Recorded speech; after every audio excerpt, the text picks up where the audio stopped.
Muy buenos días. Tengan todas y todos ustedes. Agradecer primero a quienes están aquí presentes, representantes de medios de comunicación, y también a quienes nos siguen a través de las redes sociales. Pues hoy estamos aquí en representación de la presidenta de México, Claudia Sheinbaum Pardo.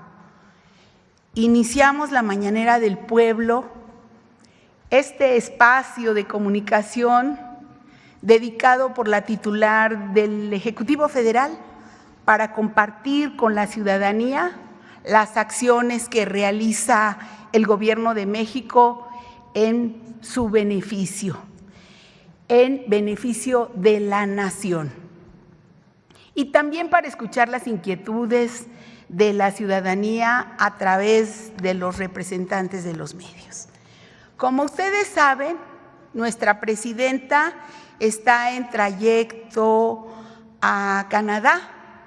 Se fue en un avión comercial para participar en la 51ª reunión anual de la Organización del Grupo de los 7, el llamado G7, que se celebrará del 15 al 17 de junio.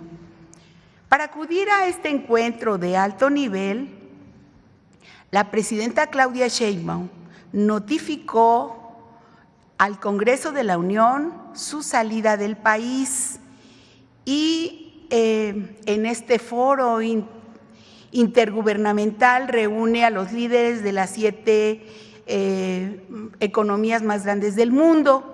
Y este año la cumbre será presidida por el primer ministro de Canadá, Mark Carney, quien invitó a la presidenta de México a participar en algunas sesiones de trabajo, también a líderes de otros países. Esta mañana pues nos acompañan aquí nuestro compañero y amigo, el Procurador Federal del Consumidor, Iván Escalante, con su gustada sección de quién es quién en los precios, y que está celebrando el relanzamiento de la versión impresa de la Revista del Consumidor. Asimismo, hoy se darán a conocer los avances de este esfuerzo extraordinario de construcción de viviendas que impulsa la presidenta en beneficio de las familias mexicanas. Esta información la expondrán los titulares de la Secretaría de Desarrollo Agrario, Territorial y Urbana, la secretaria Edna Elena Vega Rangel, el director general de la Comisión Nacional de Vivienda, Rodrigo Chávez Contreras, así como el director general del Instituto del Fondo Nacional de Vivienda para los Trabajadores, Octavio Romero Oropesa, también el director general del Instituto Nacional de Suelo Sustentable, José Alfonso Iracheta Carrol, y la vocal ejecutiva del FOBISTE, Yabneli Maldonado Mesa. También hoy presentamos la estrategia México te abraza, y para ello me acompaña el subsecretario de Derechos Humanos, Población y Migración, Félix Arturo Medina Padilla. ¿Y alguien me faltó? No. Y al terminar, también la subdirectora de Diseño Digital y Medios Sociales, Diana Aurora Correa, expondrá el humanismo mexicano. Y estamos pendientes también de los cuestionamientos, de las preguntas. Así que, por favor, adelante, Iván Escalante.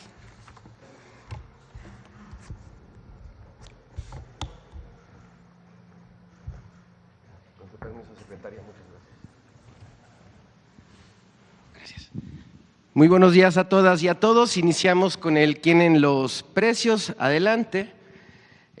Como recientemente la presidenta de México encabezó la renovación de la firma del paquete contra la inflación y la carestía, vamos a iniciar con el monitoreo de los precios y de los establecimientos que venden a precios más baratos y más caros esta cadena. Entonces, en nuestro monitoreo, la más barata que encontramos, 718 pesos en Chedraui, Campeche, le vamos a poner una palomita. Y la más cara en Bodega Aurrerá Salero 442 en Zacatecas, 987 pesos con 70 centavos. Recordar que esta canasta, por un acuerdo que realizó la presidenta con empresas de la agroindustria y tiendas de autoservicio, no debe de pasar los 910 pesos. Vamos a ponerle a este establecimiento un tache. Adelante. Nuestro monitoreo en 3 ciudades, aquí quiero destacar un esfuerzo muy importante de toda esta cadena que participa en el PASIC, que por primera vez en las presentaciones de nuestra mañanera, todas las tiendas de estas 3 ciudades tienen precios menores a 910 pesos, entonces todas van a tener una palomita, pero ahorita se las vamos a dar. En Venustiano Carranza, Ciudad de México, Chedraui y Ánfora, la más barata, 806,30 palomita. La más cara, Walmart Aeropuerto, 868,70, también palomita. La más barata, Guadalajara, Jalisco, Soriana Súper del Bosque, 808,70, palomita. Y la más cara, Walmart Revolución, 879,60, también palomita. Chihuahua, Chihuahua, Mercado Soriana La Sierra, 794,50, la más barata, palomita. Y Smart Fuentes Mares, 846,68, también palomita. Todas ellas debajo de los 910 pesos. Adelante. Bien, aquí, como les hemos estado presentando en varias ocasiones, cuáles son los precios de estos artículos que integran los 24 productos de la canasta básica, aquí queremos hacer una mención muy especial sobre los 3 productos cárnicos que integran nuestra canasta básica y cuáles son los precios promedio y dónde es más barato. Entonces, estos 3 productos, el kilo de carne de cerdo, el kilo de carne de res y el kilo de carne de pollo, representan el 45% de la integración total de nuestra canasta básica PASIC. Entonces, ¿cuánto cuesta la suma del kilo de pollo, el kilo de res y el kilo de cerdo según la cadena de supermercados? Las más baratas que encontramos en nuestro monitoreo, en aprecio, la suma de los 3 productos cárnicos, 179,70, en la Comer 212,53 y en Smart 214,30. Recordar, este es un precio promedio. A estos vamos a ponerle una palomita. ¿Cuánto cuesta la suma de los 3 productos cárnicos en los establecimientos que venden más caro? 286,16 en Walmart, 275,72 en Soriana y 273,90 en Super. Aquí les vamos a poner un tache. Puede llegar a haber una diferencia de 106 pesos entre un establecimiento y el otro por los 3 mismos productos. Adelante, por favor. Bien. En seguimiento a la Estrategia Nacional para promover la estabilización del precio de la gasolina, la semana pasada les presentamos 2 elementos: precios promedio de las distintas regiones del país y las marcas también en esas mismas regiones en cuanto estaban vendiendo. Entonces ahorita vamos a desglosar en la región centro en cuánto está el precio promedio de gasolina regular. Entonces tenemos que en Querétaro está en 23.54, en Hidalgo 23.61, en la Ciudad de México 23.78, Estado de México 23.65, Morelos 23.78, Puebla 23.58 y en toda la región la más barata 23.50. Recordar, precio promedio del litro de gasolina regular. ¿Cómo se comportan las marcas que se sumaron a esta estrategia en esta región? Todas por debajo de los 24 pesos acordados con la señora presidenta Claudia Sheinbaum. Y otra buena noticia, poco a poco sigue disminuyendo el precio promedio de la gasolina regular, teniendo en nuestro último monitoreo del 13 de junio en 23 pesos con 56 centavos. Adelante. Bien, aquí tenemos cuáles son los precios justos. Identificamos esta estación Pemex en Zempoala, Hidalgo, 23.19, y aquí en cada una de las regiones, y destacamos que el margen de ganancia en ningún caso de estas gasolineras que venden a precios justos supera los 2 pesos. A todas ellas les vamos a poner una palomita. Pero también hay otras que se siguen volando la barda con los precios y tenemos, por ejemplo, esta Petro 7 de Saltillo, Coahuila, que venden 24 pesos con 99 centavos con un margen de ganancia de 3 pesos con 50 centavos por cada litro de gasolina. Y aquí cuáles son las más caras en cada una de las regiones, les vamos a poner un tache. Seguimos. Como lo acaba de mencionar la secretaria de Gobernación, la licenciada Rosa Isela Rodríguez, ya regresó la versión impresa de la revista del consumidor y también la seguimos teniendo en versión digital. Y este mes se realizó, nuestro laboratorio realizó un estudio de calidad de café tostado y molido, analizando 33 productos, realizando pruebas como humedad, cenizas, grasas, azúcares totales, almidones y cafeína. Y aquí queremos darles un breve resumen, pueden consultar todo el estudio en la página de internet de Profeco, en la página de la revista o en la revista impresa. Tenemos dos productos con características muy similares, pero una cuesta el doble que la otra. Esta información, recordarles, es para que todas y todos los consumidores tengan información necesaria para tomar una mejor decisión al momento de adquirir sus productos. Adelante. Y queremos también anunciarles que además de la revista impresa, tenemos un nuevo sitio web de la revista del consumidor con una interfaz muchísimo más ágil. Antes solamente estaban en PDF las revistas, pero ahora ya tenemos un motor de búsqueda en donde se pueden consultar directamente cada uno de los artículos de la revista. En los contenidos de Platillo Sabio y Tecnología Doméstica encontrarán un fácil acceso a YouTube en donde está el clip o la nota de cómo se desarrollan estas tecnologías y estos platillos.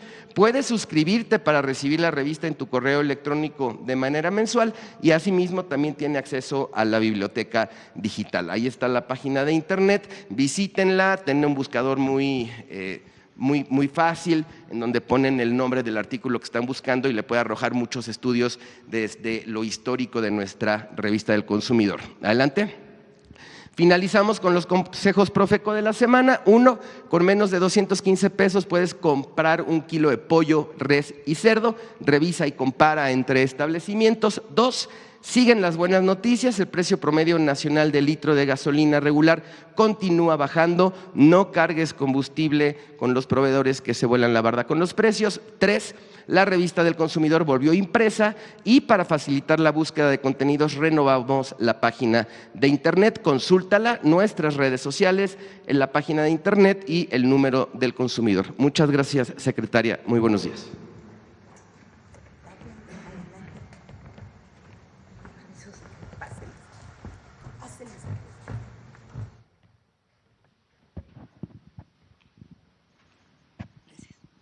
Con su permiso, secretaria, muy buenos días a todos y todas, con el gusto siempre de compartir los avances en el programa de vivienda para el bienestar.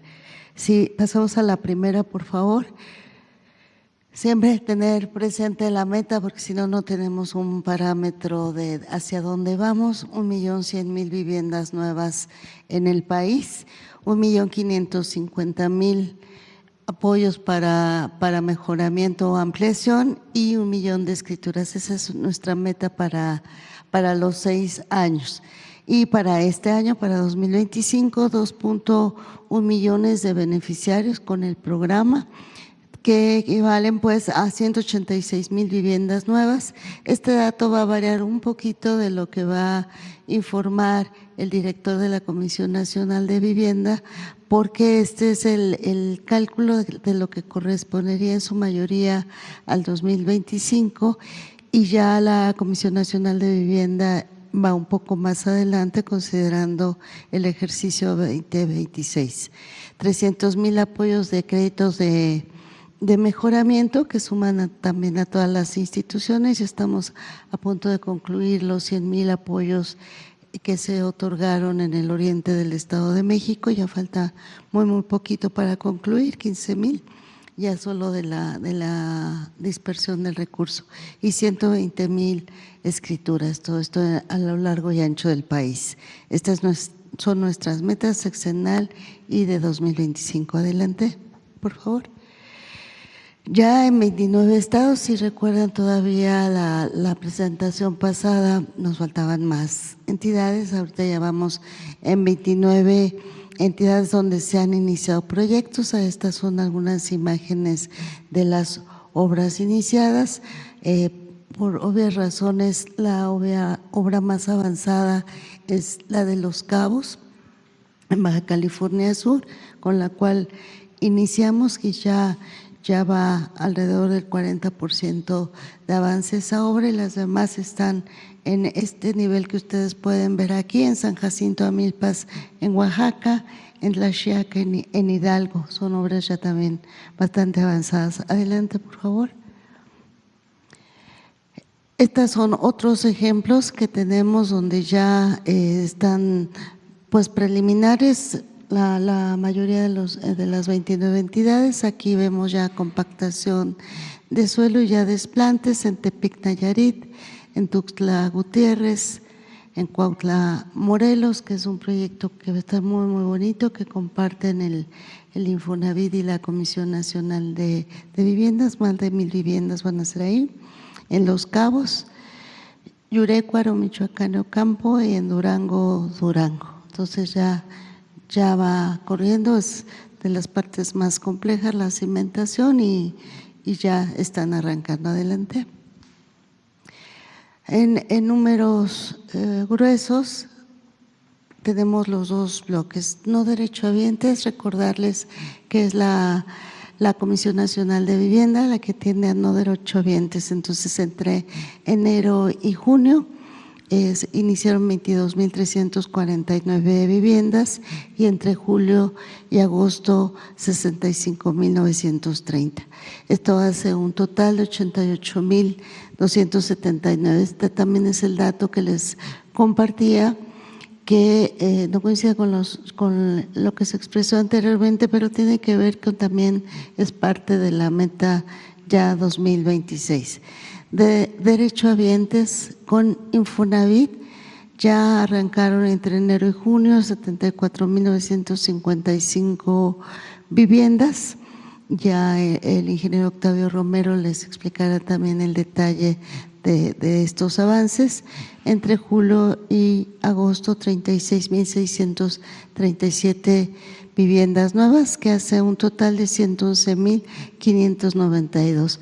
Sucede lo mismo, la meta para este año es de 100,000 viviendas nuevas, pero ya se están considerando conjuntos habitacionales, que una buena parte se concluirá en este año y otra parte para el que sigue. En total, 199,871 viviendas nuevas que ya están en proceso.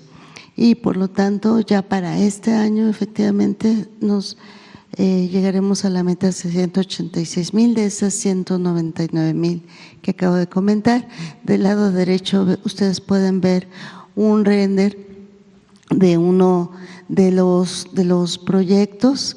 Como pueden ver, viviendas bonitas, bien diseñadas, habitables, que la intención más bien es que al menos tengan 60 metros cuadrados como superficie habitable, 40% en el de área libre en el conjunto habitacional. Adelante. Un dato que hemos estado planteando aquí, que es de vital importancia, es la generación de empleos desde la industria de la vivienda. Aquí no quiero entrar al detalle de lo que significa, pero ya ahorita, a tan poco tiempo de haber iniciado, prácticamente como hora ya en proceso, tendremos 2, cuando mucho 3 meses de la gran mayoría de los conjuntos, y ya se registra un acumulado de crecimiento de empleo de 1,8%.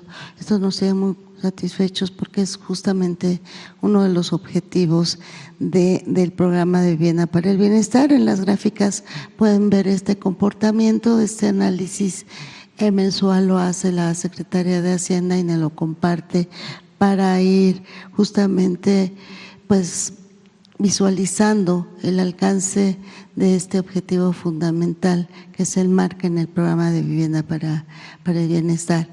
Y finalmente, la que sigue, el resumen de lo que significa todos estos números, que luego por ser tanto número se pierde uno, pero bueno, ya tenemos 481 predios, 2.333 hectáreas.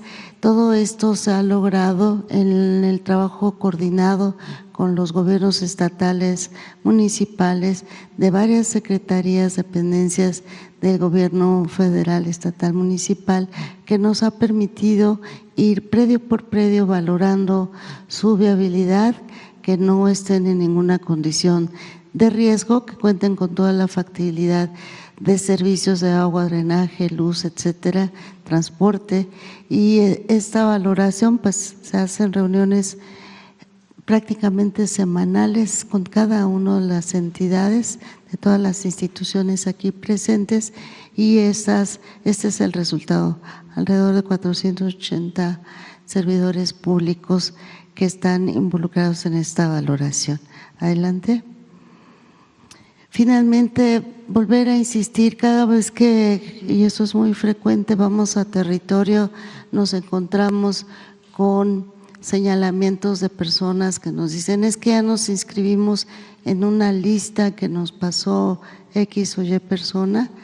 Es recurrente, nos sorprende mucho porque ya está alcanzando niveles pues preocupantes. Decirles a las personas: no hay listas. Ya en el caso de la Comisión Nacional de Vivienda nos va a explicar el director general Rodrigo Chávez cómo va a ser la incorporación al programa, pero en ningún caso hay listas, en ningún caso está condicionado a ningún tipo de apoyo de nada.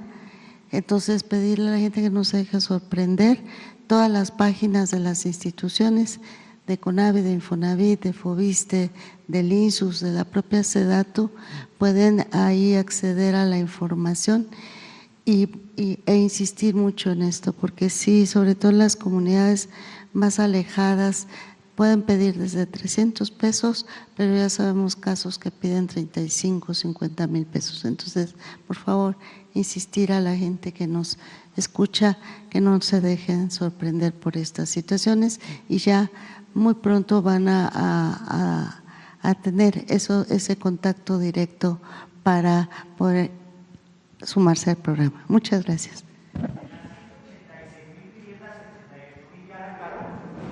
¿Perdón? De las 186.000 viviendas que tienen programadas en su meta este año, ¿ya 88.000 iniciaron?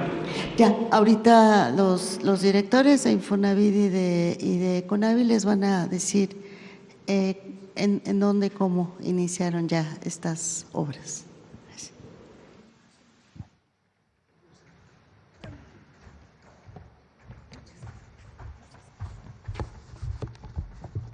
Con su permiso, secretaria. Buenos días a todas y a todos. De las 500,000 viviendas que le tocan hacer a la CONAVI, para este año agendamos arrancar la obra en 86,000 y entregar 100,000 mejoramientos. Los mejoramientos ya fueron entregados a los 10 municipios de la zona oriente del Estado de México. ¿Y cómo vamos en el programa de vivienda para el bienestar en las unidades habitacionales? Actualmente tenemos 222 predios para el desarrollo de las viviendas, que suman 688 hectáreas, que nos dan en una proyección 90,140 viviendas. Al principio habíamos hecho una proyección de 180 viviendas por hectárea, pero ya la realidad nos está colocando en que estamos construyendo 140 viviendas promedio por hectárea, y es como hacemos ya la proyección de esto. Hemos armado 3 paquetes para los trabajos, cómo se va consolidando el programa. El primero son 62 predios, que son 182 hectáreas, y nos dan una proyección ya en proyectos ejecutivos de 24,047 viviendas. Un segundo paquete son 60 predios, son 200 hectáreas y nos dan 20.637 viviendas. Aquí es importante, ¿por qué nos da menos viviendas y son más hectáreas? Porque en algunas entidades como Yucatán o Tamaulipas, lo que estamos haciendo son viviendas unifamiliares, más que viviendas verticales, estamos haciendo viviendas horizontales y la densidad baja a 70, 90 viviendas por hectárea. Y ahí nos han estado entregando suelo ya urbanizado, lotificado para el desarrollo de nuestras viviendas. Y tenemos una integración de 100 predios que representan 306 hectáreas con una proyección de 45.456 viviendas. Por la pregunta que hacía el compañero, estamos iniciando ya las obras, en este caso del primer paquete, iniciamos la obra de 24.343 viviendas, ya con contratos y con anticipos otorgados, ya están contratados por la CONAVI, los OEOs, que son los organismos ejecutores de obra, y ya están en el territorio trabajando, y estamos preparando el segundo paquete para la aprobación de los recursos en la CONAVI de 20.474 viviendas que iniciaremos en el mes de julio. Para agosto nosotros tenemos programado ya la integración de las 45.456 viviendas y esto nos daría un poco más de las 86.000 viviendas. Y es importante decir que en algunos casos algunos proyectos se detienen por algunos dictámenes que se requieren de una mayor resolución del suelo o se requieren de una mayor infraestructura y se ponen en pausa mientras resolvemos esto, pero ya lo que estamos informando es lo que estamos caminando. Les presento un mapa, la que sigue por favor, de los 22.349 acciones en los estados donde ya arrancaron los trabajos. Hablamos de regiones, dividimos al país en 9 regiones para efectos de operación del programa. La CONAVI generó 9 regiones, un regional por cada 3, 4 estados que nos permiten trabajar lo que significa el impulso del programa, es decir, atender las mesas técnicas. En cada estado tenemos una mesa técnica donde participa el gobierno del estado, participa el municipio donde se va a desarrollar el proyecto, participa la SEDATU, Infonavit, INSUS y la CONAVI, y ahí se van resolviendo los temas de densidad, donaciones, todo lo que significa el programa de vivienda. Si ustedes recuerdan, firmamos con cada uno de los estados un convenio de facilidades que nos permitan desarrollar el programa de vivienda para el bienestar. En la medida que es nuevo, no hay una normatividad ya establecida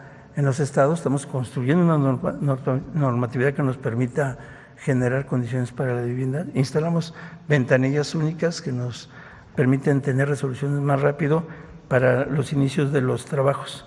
Ahora vamos a la etapa, digamos, de consolidación de los padrones. Vamos a iniciar en el mes que viene ya los censos y los trabajos. Para el ingreso al programa, las solicitudes de la ciudadanía se harán en el territorio comprendido dentro de los polígonos de atención prioritaria. ¿Qué quiere decir esto? Que todo va a ser territorial. No va a haber una ventanilla donde la gente se va a ir a formar o no va a haber es decir, vamos a ir al territorio donde está el predio que estamos construyendo y en las zonas de los polígonos que se publicaron en el Diario Oficial en diciembre de muy alta marginación. Ahí es donde se va a levantar el trabajo para la incorporación de la gente que menos tiene al programa de vivienda de los no derechohabientes. Se establecerán en una convocatoria que emitirá la CONAVI. ¿Cuáles son los requisitos que plantea la CONAVI para el programa para que la gente pueda ingresar al programa de vivienda? Ser mayor de 18 años y tener dependientes económicos. Es decir, es no solo ser mayor de 18 años, sino tener dependientes económicos, ya sea sus papás, hijos o alguna resolución de carácter de una familia de adopción, digamos. Es decir, solo las familias que tienen dependientes económicos pueden ingresar al programa. No ser propietarios de otra vivienda, es decir, no tener vivienda en su propiedad y no ser derechohabiente del Infonavit o Foviste. Si en el territorio nosotros encontramos que hay familias que son derechohabientes de Infonavit o del Foviste, las canalizamos a esas instituciones. Tener un comprobante de domicilio que vive en la zona prioritaria donde se está haciendo el trabajo, es decir, en la zona de muy alta marginación, ahí tendría que tener un comprobante de domicilio y tener un ingreso menor a 2 salarios mínimos. Trato de explicar aquí 4 pasos para el desarrollo de los censos. Todo esto va a ser con el apoyo de los servidores de la Nación, de la Secretaría del Bienestar, quienes harían todo el trabajo territorial. En el primer momento es la convocatoria y la difusión en los polígonos definidos. ¿Cómo se define un polígono? Pues a partir de donde está el proyecto de vivienda de las zonas de muy alta marginación o zonas de alto riesgo. Se define el polígono y ahí se trabaja. Los registros empiezan a partir de una propaganda que se hace en el territorio, donde se convoca a los ciudadanos a que conozcan el proyecto y se inscriban al programa de vivienda. El registro de solicitudes será a través de módulos, instalaremos módulos en el territorio, es decir, todo el trabajo será territorial, se instalarán módulos en el territorio para que la gente acuda, llene un formato que le llamamos cédula diagnóstico, donde nos da los datos que requerimos y a partir de ahí definimos si tiene el perfil para ser parte del programa de la CONAVI. Una vez que tenemos esa definición, ¿cuál es lo que, digamos, definimos? Pues que no tenga propiedad, que no sea derechohabiente y que gane menos de 2 salarios mínimos y que tenga dependientes económicos. Y a partir de eso se hará una visita domiciliaria que harán los servidores de la Nación a todos los compañeros que, digamos, acreditan ser el perfil para ser solicitantes de vivienda del programa. Allí en el domicilio se verifican los datos que allí externó el ciudadano y se aplica una cédula de integración socioeconómica. A partir de ahí se va a definir el monto de subsidio y lo que va a ser de recuperación del crédito. Y posteriormente será una publicación, se generará una asamblea para informar a las familias que ya quedaron en el programa y se inicia una nueva etapa que tiene que ver con recorridos de obra, talleres sobre regímenes condominales, es decir, generando la integración de la gente al programa de vivienda donde va a vivir. Cuando hay que tener muy claro que esa es una primera etapa, porque la gente dice, y si no quedo en porque no hay los suficientes lugares, pues estamos en una primera etapa de trabajo. Recuerden que vamos a hacer 500,000 viviendas y 300,000 mejoramientos. Bloques que informo, iniciamos las convocatorias y el registro de los polígonos en julio, en el mes que entra. Una vez que se tiene toda la información y demás, trabajamos en gabinete para dictaminar los que van a quedar y en octubre estas 24,047 personas solicitantes de los 62 PEDs que quedarían consolidado.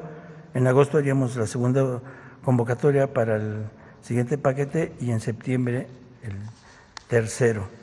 Esto sería que para diciembre ya tenemos las 86,000 familias acreditadas y es muy importante lo que decía la secretaria, todo va a ser en territorio a partir de módulos de inscripción, todos los compañeros de la región donde se va a hacer la unidad habitacional que habitan el polígono prioritario serán incorporados y cuando la demanda sea mayor al número de viviendas que vamos a construir, vamos a priorizar los sectores más vulnerables, a los adultos mayores, a las mamás cabezas de familia, a las mamás solteras, a las personas con discapacidad y a los indígenas. Y recuerden que traemos un 20% de estas 500,000 viviendas que se van a reflejar en cada uno de los proyectos de vivienda en renta para jóvenes mayores de 18 años, entre 18 y 30 años.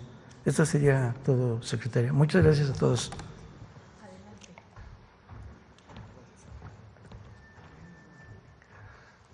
Con su permiso, secretaria, buenos días a todos y todas. Ahora les voy a presentar los avances que estamos teniendo desde el INSUS, el Instituto Nacional del Suelo Sustentable, en materia de regularización de la tenencia de la tierra. La siguiente, por favor. Bueno, inicio comentando sobre la meta sexenal. La intención que tenemos es emitir 1 millón de escrituras en los diferentes tipos de irregularidad que tenemos. En un momento les voy a comentar algo, de las cuales 700,000 le corresponden directamente al INSUS y las otras 300,000 le corresponden a las instituciones que tienen que ver con la vivienda. De la meta que tenemos para 2025, de las 120,000, al día de hoy ya llevamos poco más de 168,000 escrituras emitidas. Pero aquí quiero hacer una pequeña diferencia. Si ven las cifras que están en medio, de parte del instituto llevamos un poco más de 10,000 escrituras, de Foviste están por llegar a 25,000 escrituras y del Infonavit están en 133,000. Ahorita mis compañeros titulares tanto de Foviste como de Infonavit seguramente podrán comentar un poco más al respecto. Yo aquí quiero hacer una breve distinción. Las escrituras que emite el INSUS tienen que ver con los procesos de regularización, es decir, en donde surgen asentamientos irregulares por diferentes razones, porque el origen de la propiedad era ejidal o porque no estaba considerado dentro de la normatividad urbana. El proceso que impulsamos es de incorporación al desarrollo urbano, es decir, se identifican estos poblados, se verifica que no se encuentren en zonas de riesgo, que no estén ocupando derechos de vía, que no estén en zonas de salvaguarda, que no estén en zonas de valor ambiental, en parques nacionales, áreas protegidas. Y una vez que tenemos esta identificación, se lleva a cabo todo el trabajo con las familias, casa por casa, para identificar quién vive ahí, cuáles son sus características socioeconómicas. Se elabora una cartografía, es decir, se hace un mapa con cada uno de los lotes que se van a regularizar y esto se registra ante las autoridades municipales y estatales, en el catastro y en el registro público de la propiedad. Entonces, una vez que entran al catastro municipal, un polígono, una colonia que vamos a regularizar ya está formalizada, ya es reconocida por la autoridad y el paso que sigue ya es la individualización de estas acciones de escrituración, es decir, pasamos de la regularización a la escrituración donde ya les damos su título de propiedad o su escritura. En el caso del Foviste y del Infonavit es diferente porque en estos casos la vivienda es una vivienda formal desde el inicio y la parte en donde nos estamos concentrando y donde se están concentrando las instituciones hermanas es en concluir los trámites que tienen que ver con la liberación de hipotecas. Muchas veces pasa que la familia a lo mejor ya terminó de pagar su crédito, pero no hizo el último trámite que es liberar esta hipoteca y tener su escritura, ¿no? Entonces, estas 300,000 escrituras que le corresponden a las instituciones de vivienda van en ese sentido, mientras que las 700,000 que lleva el INSUS tienen que ver con el proceso de regularización completo, empezando por la incorporación al desarrollo urbano. Con esto que les acabo de comentar, de acuerdo a los avances que llevamos hasta el día de hoy, ya rondamos el 140% de avance, es decir, ya rebasamos la meta anual. Sin embargo, esta primera meta es más baja, dado que está empezando la administración y conforme pasan los años del sexenio va incrementándose para llegar a 1 millón. Por lo tanto, es importante que vayamos avanzando mucho más desde el inicio para que no tengamos esta presión al final. Siguiente, por favor. En este mapa les presento cómo vamos avanzando en cuanto al inicio de los procesos de regularización. Como comenté hace un momento, en este primer año lo que queremos es avanzar mucho más rápido para tener resueltas algunas de las condiciones que requerimos para el cumplimiento de las metas. En este momento ya iniciamos proceso en prácticamente 495,000 lotes, 494,376 a nivel nacional. ¿Esto qué quiere decir? Que ya empezamos a trabajar ya sea con los ejidos, con las comunidades, con propietarios, con los gobiernos estatales, municipales, para tener acceso a este suelo y para tener facultad de dominio. Esto es muy importante porque la facultad de dominio es la facultad que recibe el instituto para poder transmitir la propiedad. Si nosotros no tenemos esta facultad, no le podemos dar un título de propiedad a ninguna persona.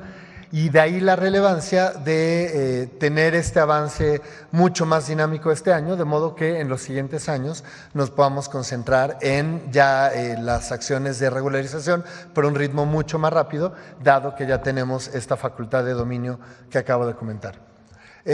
También quiero hacer separar cómo es que estamos llevando a cabo los procesos de regularización.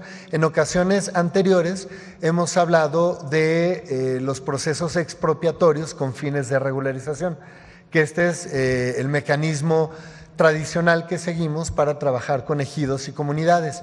Pero estos no son los únicos mecanismos con que cuenta el instituto. Si ven en las cifras que están del lado izquierdo, en la parte inferior izquierda, cerca de 400,000 lotes son los que iniciamos vía procesos expropiatorios, pero tenemos poco más de 68,000 vía mandato. Esto es cuando hay una propiedad privada, una pequeña propiedad, donde él o la propietaria quiere llevar a cabo el proceso de regularización, nos da una especie de poder, un mandato, donde nos dice, por favor, instituto, a nombre mío quiero que resuelvas este polígono que está irregular y que necesitamos que tengan su título de propiedad. Y también trabajamos con suelo, sí ya de carácter público normalmente, a través de las donaciones y desincorporaciones. Estamos cerca de tener 26,500 lotes. Por ejemplo, en suelo que ocupaba algún derecho de vía que ya se extinguió y que se puede regularizar, o en donde hay cambios, por ejemplo, en situaciones de riesgo, en zonas de salvaguarda, que ahora sí ya se puede regularizar. Ahí es donde entran estos mecanismos de donación o desincorporación.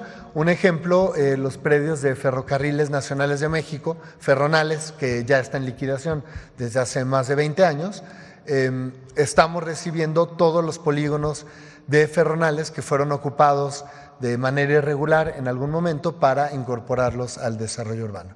Finalmente, comentar que hacia fines de mes, dependiendo de la agenda de la presidenta, vamos a estar entregando un poco más de 2,000 escrituras en el Estado de México, sobre todo del Oriente. Lo comento porque, si recuerdan, una de las prioridades que tenemos en materia de regularización es en el Estado de México y en el Oriente en particular del Estado de México. En la tabla de la derecha pueden ver los avances que tenemos ya en cada entidad. Esta información es pública, así que si alguien tiene interés específico, ahí lo pueden consultar. Les agradezco por su atención. Es cuanto.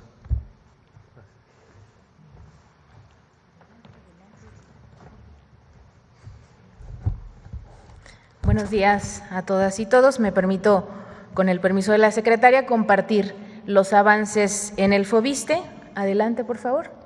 En relación a la aplicación de los apoyos, como saben, el decreto de la presidenta, la doctora Claudia Sheinbaum Pardo, nos permitió hacer un programa de apoyos inédito, sin precedentes en el FOVISSSTE, para resolver créditos con problemas o para liquidarlos. En relación a esto, la primera etapa ya cumplimos el 100%. En esta etapa se beneficiaron a las personas pensionadas y jubiladas y también a personas acreditadas con más de 60 años. Aquí los beneficios es que liquidamos créditos, condonamos intereses, aplicamos quitas y hicimos ajustes en su obligación de pago.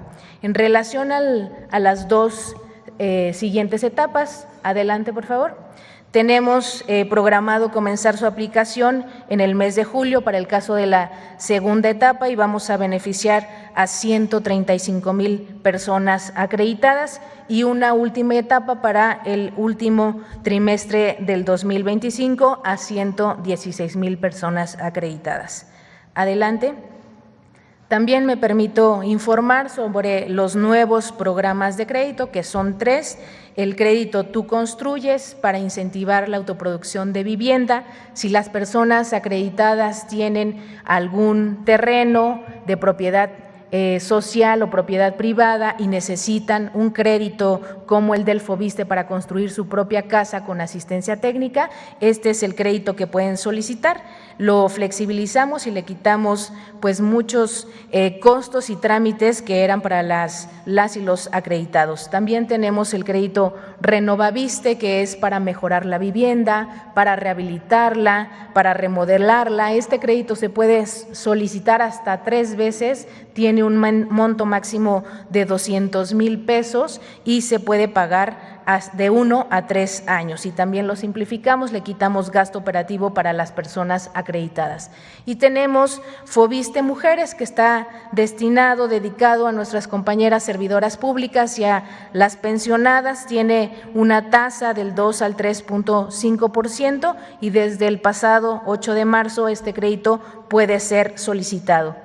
De igual forma, me permito compartir el avance en la colocación de créditos. A la fecha hemos colocado 10,622 créditos con una inversión de 11,513 millones de pesos. Para el caso de Foviste Mujeres hemos colocado 1,196 con una derrama de 2,195 y compartimos el monto del crédito promedio a nivel nacional, que es de 1,083,854 pesos. Aquí podemos ver los sectores con la mayor colocación. Comenzamos con educación pública con el 54%, el área de salud con el 8.9%, seguridad pública con el 6%, el Poder Judicial con 4.7% y seguridad social con el 3.7%.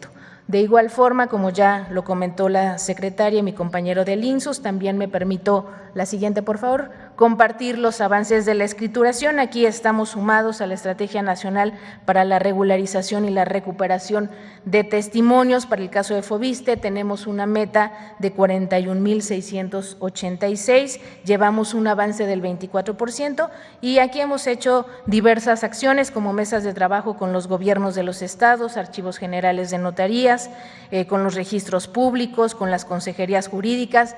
Hemos hecho simplificación de expedientes, colaboración con organizaciones sindicales, acciones conjuntas con el Colegio Nacional del Notariado y una autorización desde el Foviste de un fondo para resolver problemáticas, sobre todo las más añejas. En relación, la siguiente por favor, a la cancelación de hipotecas, llevamos un total de 24,953 cancelaciones de garantías hipotecarias. Estas se concentran en 8 estados, el Estado de México, Ciudad de México, Veracruz, Michoacán, Jalisco, Morelos, Sinaloa e Hidalgo. Y bueno, este es una actualización al mes de mayo. También, como saben, aquí en la Mañanera del Pueblo presentamos nuestra campaña de actualización de datos. Es la primera campaña que tiene el Foviste para recuperar datos de las personas acreditadas con la finalidad de tener una comunicación cercana, hacerles de conocimiento los beneficios del programa de apoyos y también acompañarlos durante la vida de su crédito. Hemos logrado que 74,718 personas actualicen sus datos. ¿Por qué es importante esta campaña? Porque con esta comienza la aplicación de los beneficios. Es el paso 1. El paso 2 es que les notificamos a sus teléfonos celulares por SMS o por correo del servicio postal los beneficios del programa de apoyos y finalmente los convocamos para entregarles su constancia de finiquito de crédito o su carta de beneficios. ¿Me permito compartir parte de nuestra campaña?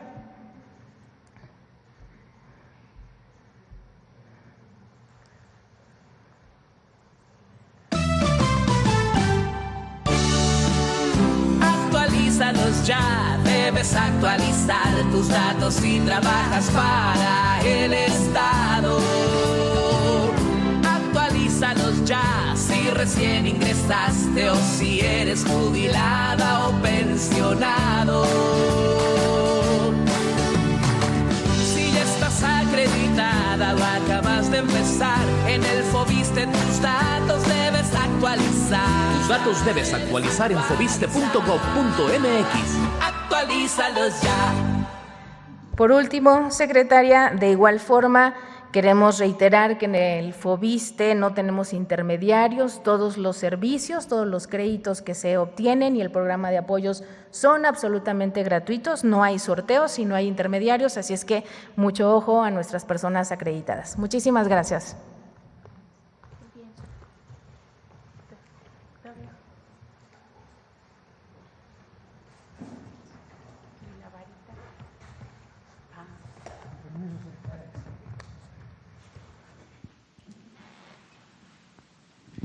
Muy buenos días. Para informarles de los avances que llevamos en el Infonavit. En el tema de la regularización, ¿sí, por favor? Bueno, en el Infonavit a lo largo de los años hay cerca de 2 millones de derechohabientes que ya pagaron su crédito, pero que no han podido liberar sus escrituras en el registro público por desconocimiento en algunos casos, pero en general porque es un trámite caro. La idea, de acuerdo con la instrucción de la presidenta, es que esto sea gratuito. De manera que la meta que traemos para este año, a diciembre, es de 333,000 liberaciones de hipoteca, y al 13 de junio de este año llevamos 133,000 escrituras liberadas, que representan el 40% de la meta de este año. Entonces, esto sería en cuanto a la cancelación gratuita de hipotecas. La que sigue, por favor. Este es el mapa. Digamos que los estados que están en azul, hay más de 8,550 hipotecas liberadas. Las que están en verde, entre 6,900 y 8,500, el naranja entre 4,200 y 6,000, y en blanco los que están con menos de 2,900 liberaciones. La que sigue, por favor. En cuanto al programa de vivienda para el bienestar, por favor. Este es el estado que guarda la construcción de la vivienda para trabajadores que ingresan entre 1 y 2 salarios mínimos. Esto es muy importante. Este proyecto es para los que menos ganan. De manera que tenemos contratos firmados por cerca de 62,000 viviendas ya. Todos los estados que aparecen en color verde ya tienen por lo menos un desarrollo de vivienda, y en total contratadas ya 61,958. Entre el 15 y el 30 de junio vamos a alcanzar 12,997 adicionales. En julio, 20,646. Y para el mes de agosto tenemos programadas 15,991. De manera que al 31 de agosto nuestro objetivo es llegar a las 111,592 viviendas. De igual manera, ahí en el mapa se puede observar todos los contratos que ya se tienen, los que están en proceso, dependiendo de los colores. La que sigue, por favor.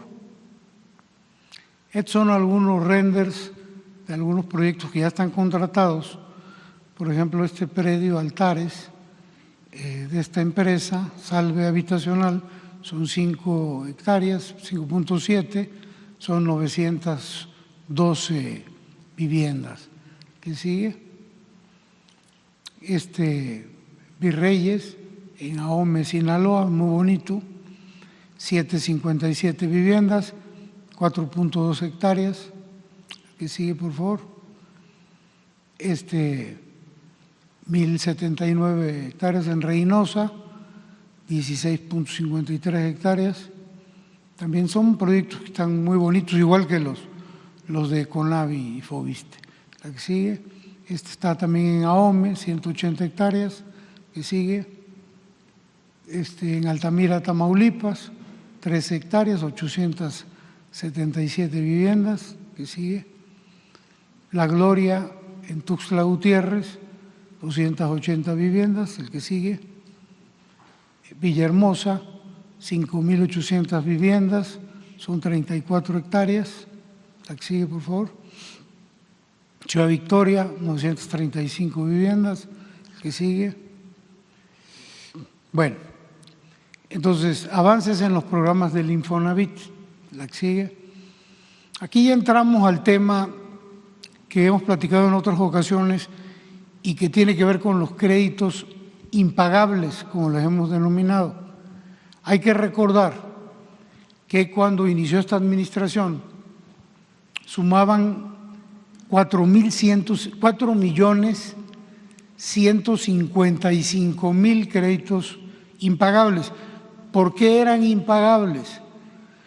Porque a pesar de que el derechohabiente pagaba sus intereses y su amortización de capital, a partir de 1987, algún científico de aquella época se le ocurrió que como había crisis financiera en el Infonavit, había que ingresar más dinero y se les ocurrió cobrarles más a los derechohabientes que sacaban créditos hipotecarios y les añadieron al cobro el equivalente al crecimiento de la inflación.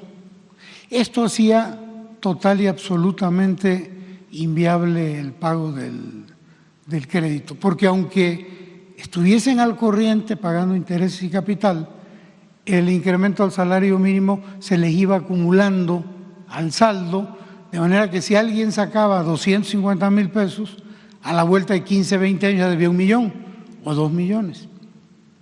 ¿Qué hemos hecho? Desde el principio de la administración le informamos a la presidenta y nos dijo que resolviéramos. Y lo primero que se hizo fue congelarlos. ¿Qué significa congelarlos? Que ya no crecen. Pero eso no es suficiente porque hay mucha gente que tiene muchos años pagando y que ya ha pagado de más. Entonces, el segundo paso al congelamiento es otorgarle beneficios a la gente en términos de quitas de intereses, disminución de mensualidades y quitas en saldos. Hay casos en donde hay personas que deben 1.900.000 pesos por todo este incremento absurdo y las quitas llegan a ser de 1.840.000 y de deber 1.900.000 se quedan con una deuda de 60.000 y tienen un beneficio adicional. Si pagan la mitad de los 60.000, ya pagan totalmente el crédito. Bueno, en esas condiciones, de estos 4.155.000, 915.000 ya recibieron congelamiento y quita de interés, de saldo y de mensualidades. Estos ya están en condiciones de quedarse con su casa, de pagar sin ningún problema.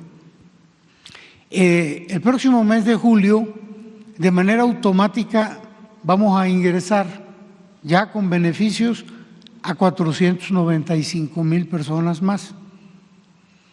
En el cuarto trimestre de este año vamos a meter a estos beneficios a 1.665.000 y finalmente hay 1.080.000.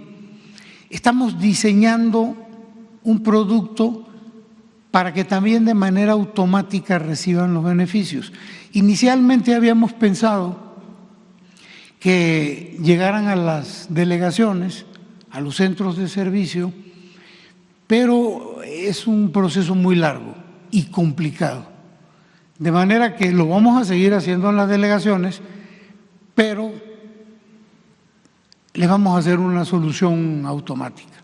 El mensaje es, de acuerdo con la instrucción de la presidenta, los 4.155.000 créditos impagables se van a corregir, se van a reestructurar y ninguna de estas personas va a perder su casa. en función a estos créditos mal diseñados. La que sigue, por favor.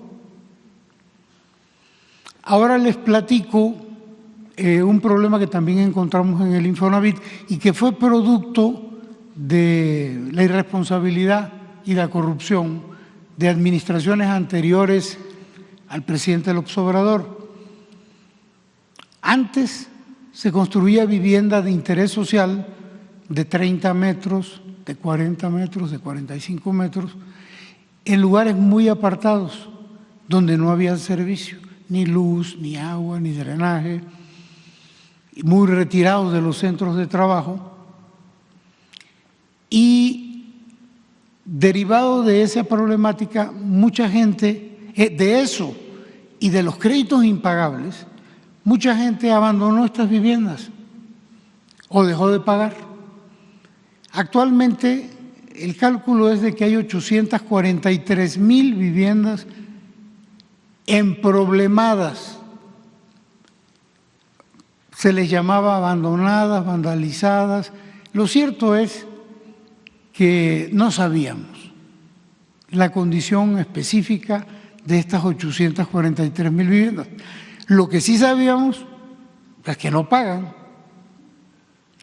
Entonces, ¿qué hicimos? Por instrucción de la presidenta, un convenio con la Secretaría de Bienestar para realizar un censo de viviendas. ¿Cuál es el problema específico de cada vivienda? Este es el resultado que llevamos al día de hoy. Bueno, al 28 de mayo llevamos el 16%, ahora llevamos ya el 20%, hemos censado 168,000 viviendas. La que sigue, por favor.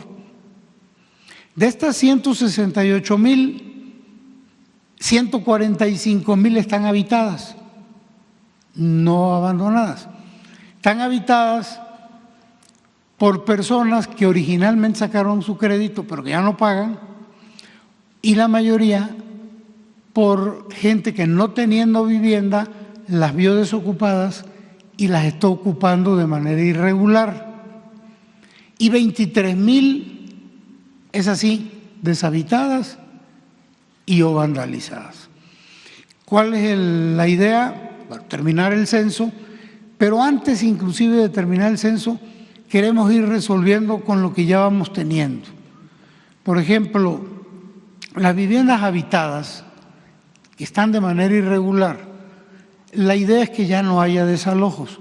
Antes era lo que se acostumbraba, lo prohibió el licenciado López Obrador en su administración, era meter despachos de abogados y para afuera.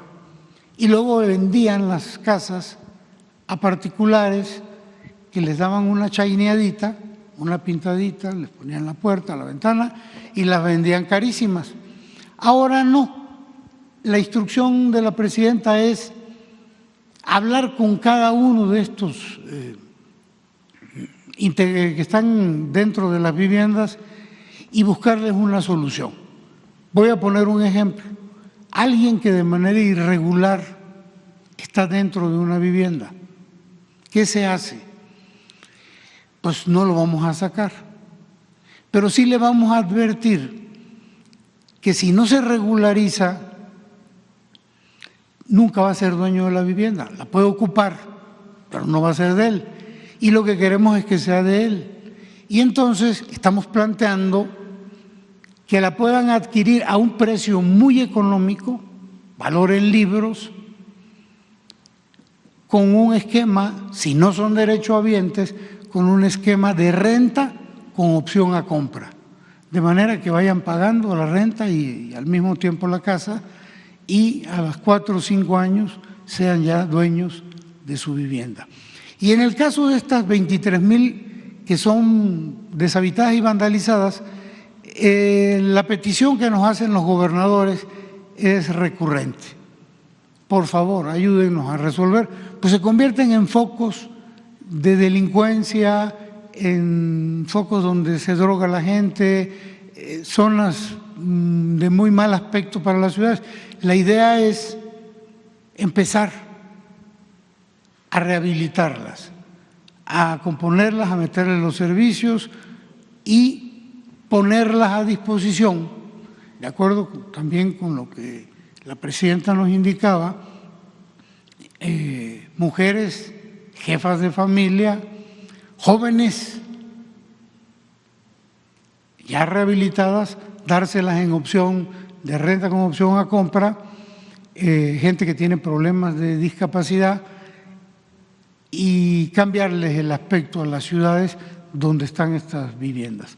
Este es el reporte. La que sigue, por favor.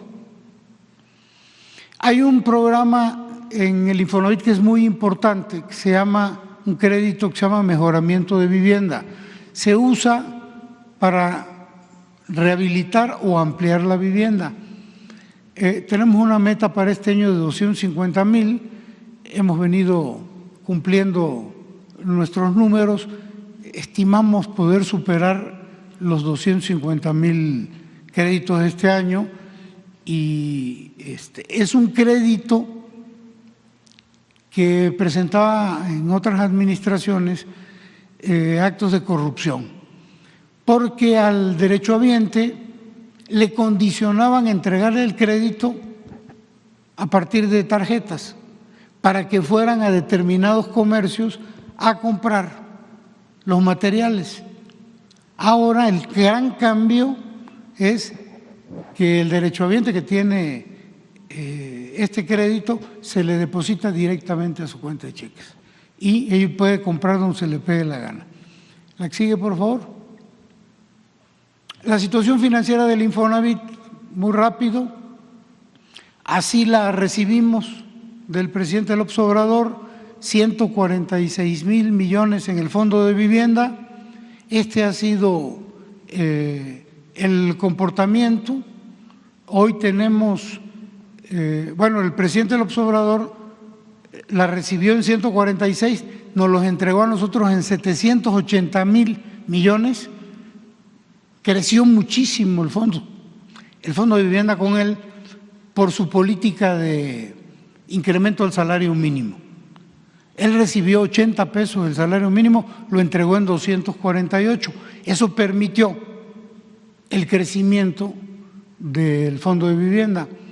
La presidenta Sheinbaum, siguiendo esta política de incremento salarial, este año fue 12%, también aplica y nosotros recibimos 780,000 millones en el Fondo de Vivienda, hoy tenemos 829,000, ha seguido creciendo. La que sigue, por favor. Este es el promedio que teníamos en septiembre, diciembre 24, lo que teníamos en enero del 25, en marzo del 25 y lo que tenemos el día de hoy. La que sigue, por favor. ¿Cómo va el incremento en la recaudación? La recaudación que tenemos en el Infonavit.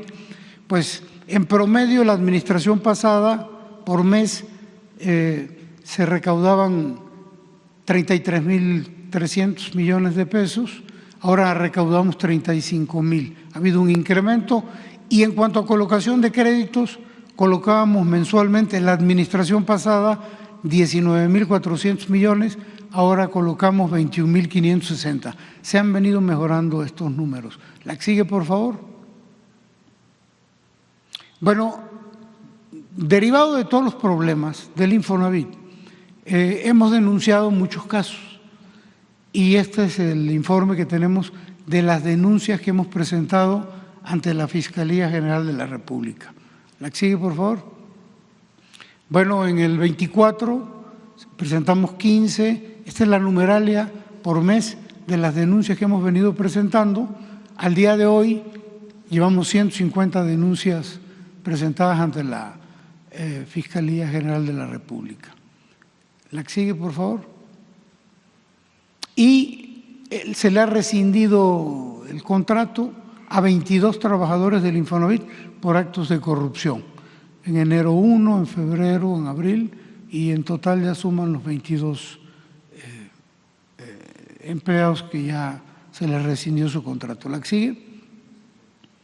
Y con esto concluimos. Y muchas gracias.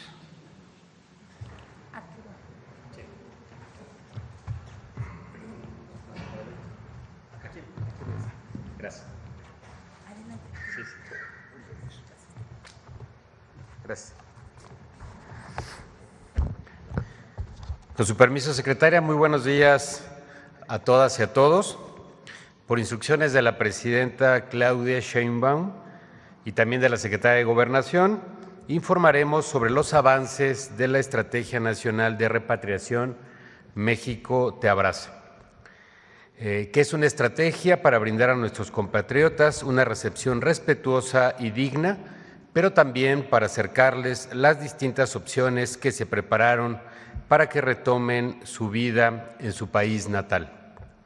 Se articuló el trabajo interinstitucional de 34 dependencias del Gobierno de México con los gobiernos estatales y diferentes instancias, al que se sumó el sector empresarial. El objetivo es recibir y atender las necesidades de nuestros connacionales, pero también garantizar y respetar el ejercicio de sus derechos humanos. Decir que en esta estrategia contamos con el apoyo de los gobiernos de los estados fronterizos de Baja California, Sonora, Chihuahua, Coahuila, Nuevo León y Tamaulipas, donde se instalaron 10 centros de atención con el propósito de brindar alojamiento y atención integral a nuestras hermanas y hermanos mexicanos. Pero también tenemos acuerdo con las entidades con el mayor número de mexicanos viviendo en los Estados Unidos. En este momento nos encontramos en el proceso de reubicación del centro de Nuevo Laredo a Tapachula y el centro de Nuevo León a Villahermosa, Tabasco.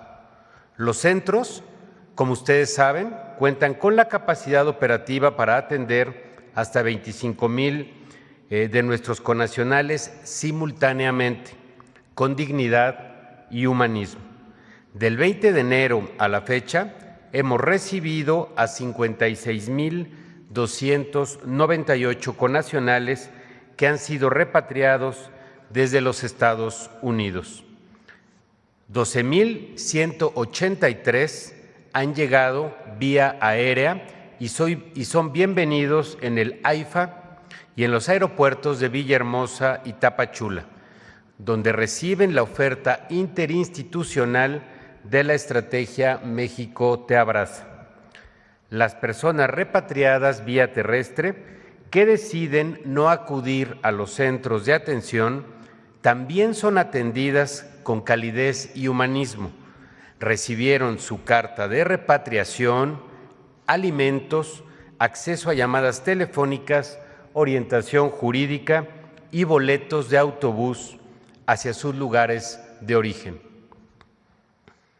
Del 21 de enero que comenzó la estrategia a la fecha, hemos recibido con calidez y humanismo a más de 24,082 de nuestras paisanas y nuestros paisanos en estos centros de atención, a quienes se han brindado más de 236,818 servicios.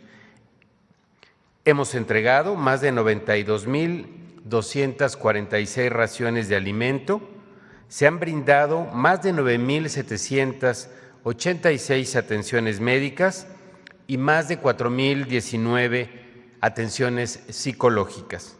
Se dio atención jurídica, psicológica, de salud y contra la violencia en contra de las mujeres.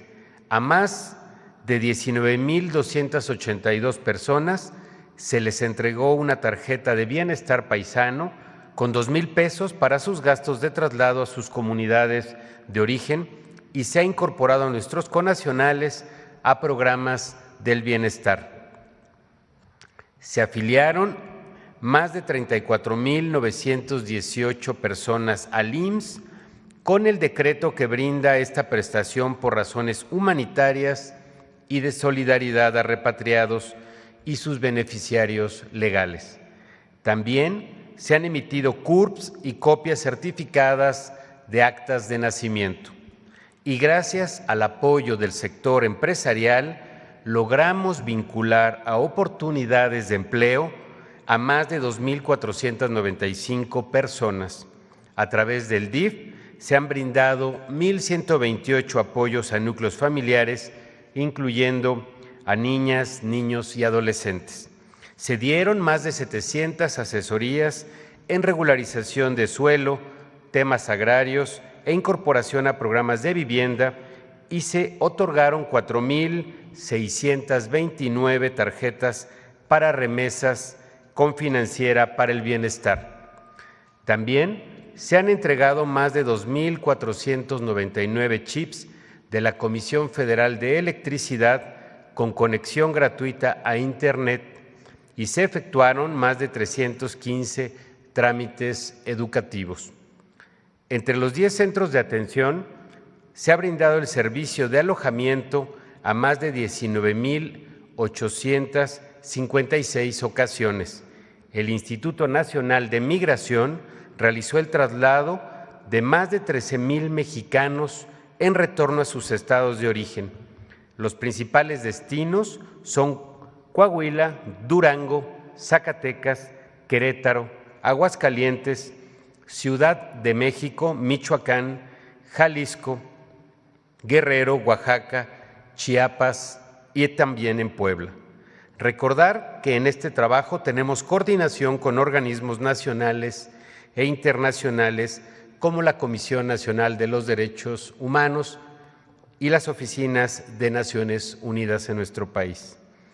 En la Secretaría de Gobernación, personal de distintas dependencias participantes en la estrategia, monitoreamos y damos seguimiento todos los días durante 24 horas, los 7 días de la semana, a las incidencias registradas en los 10 centros de atención. Podemos decir que al momento no se ha reportado ningún evento de riesgo en estos espacios. Tenemos saldo blanco. La presidenta ha instruido continuar con la operación de estos centros para atender a mexicanas y mexicanos repatriados, gente honesta que ha trabajado lejos de su nación para sacar adelante a su familia y que ha contribuido a la economía no solo de los Estados Unidos, sino también de su tierra natal. La presidenta ha actuado con firmeza y sabiduría ante las políticas económicas y migratorias de Estados Unidos, haciendo lo necesario para que los mexicanos sean tratados con respeto y dignidad.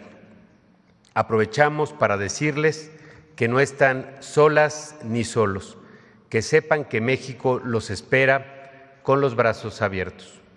Es cuanto, secretario. Tenemos un video también que hemos preparado para ustedes de esta estrategia. Si me ayudan, por favor.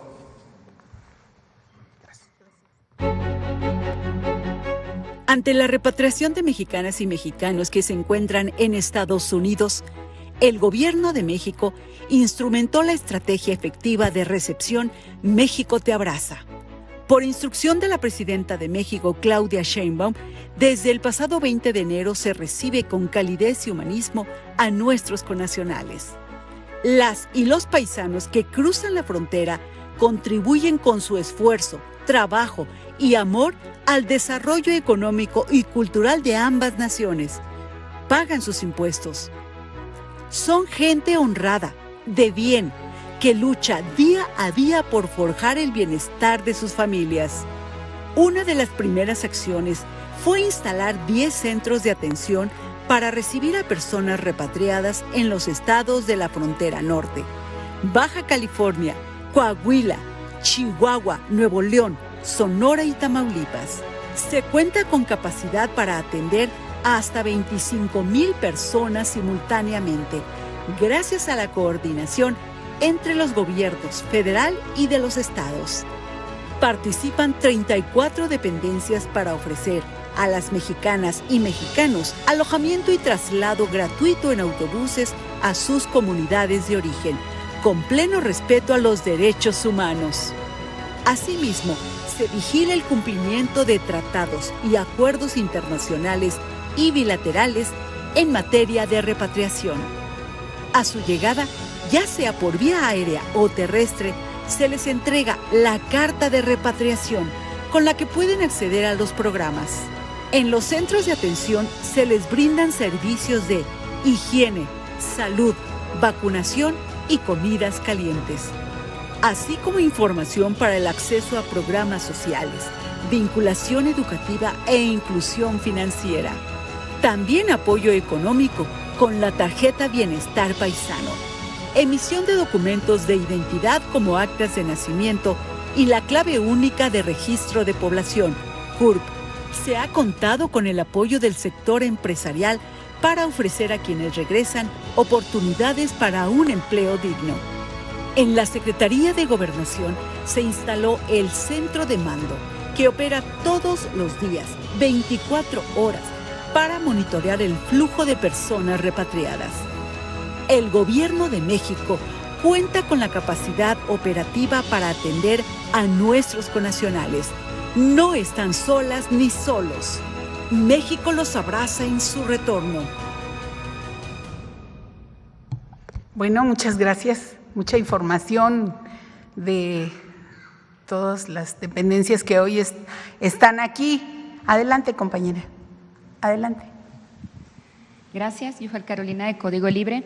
Secretaria, la primera sería, ¿hay algún informe del asesinato de la presidenta municipal de San Mateo Piñas y otras personas, así como la del asesinato de Abelardo Moya, el juez conocido en casos de Ovidio Guzmán y quien concedió amparo al expresidente de Iguala? ¿Qué le reportaron? ¿Qué información tenemos de ello? Sí, efectivamente se dieron estos hechos lamentables. Sí se trataron en el gabinete de seguridad que acabamos de concluir. Hubo reportes por parte de la Secretaría de Seguridad y de otras instancias.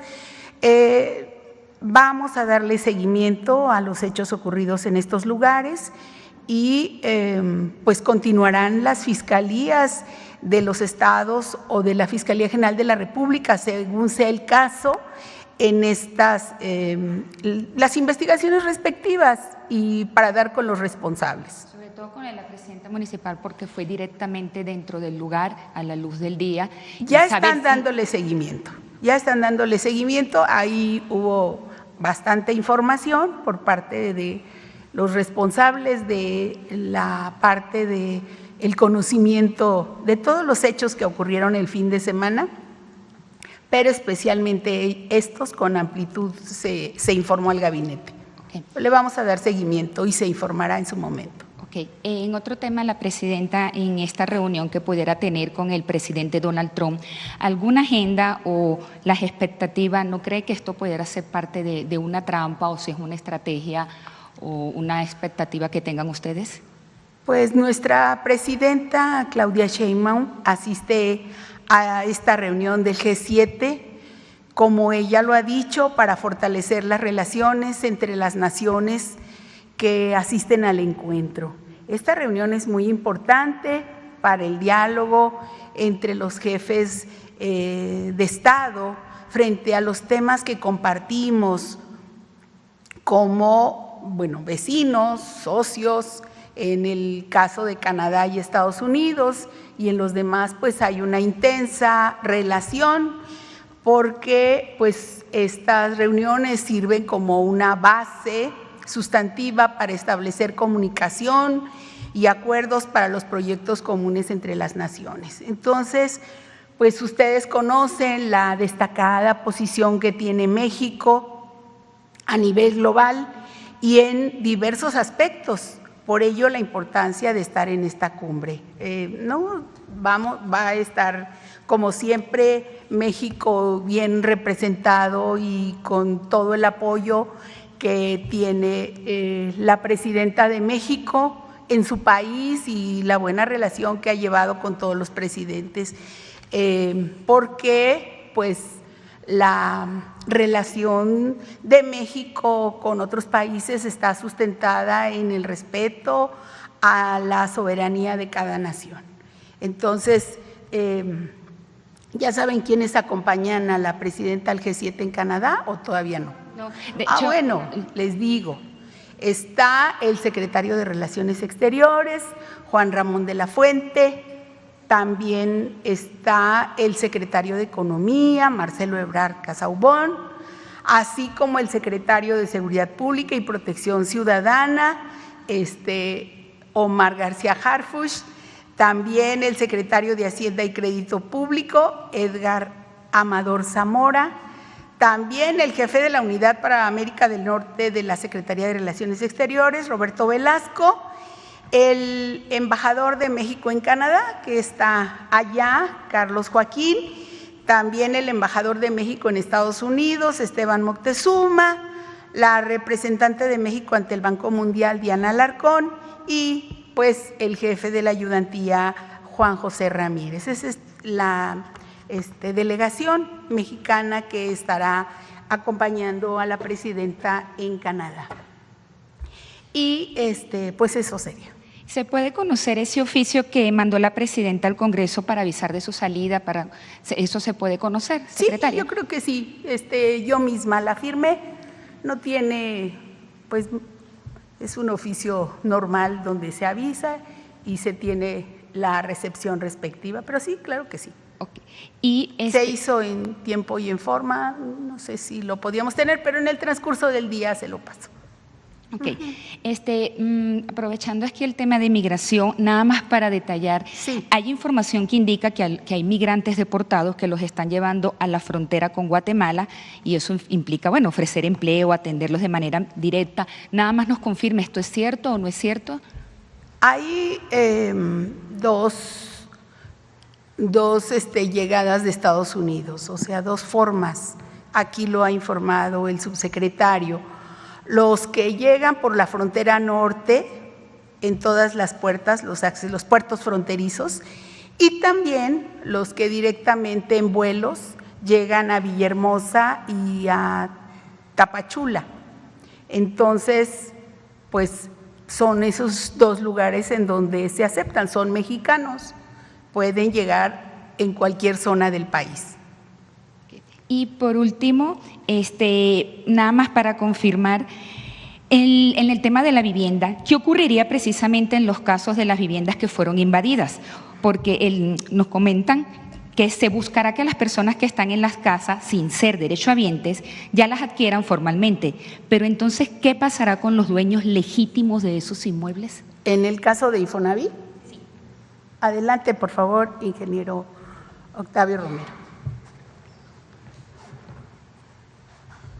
Sí, son viviendas emproblemadas de muchos años y en algunos casos ya el derechohabiente original ya no la vive, ya son temas de crédito que se les están dando solución en estos 4.150.000 que yo les decía.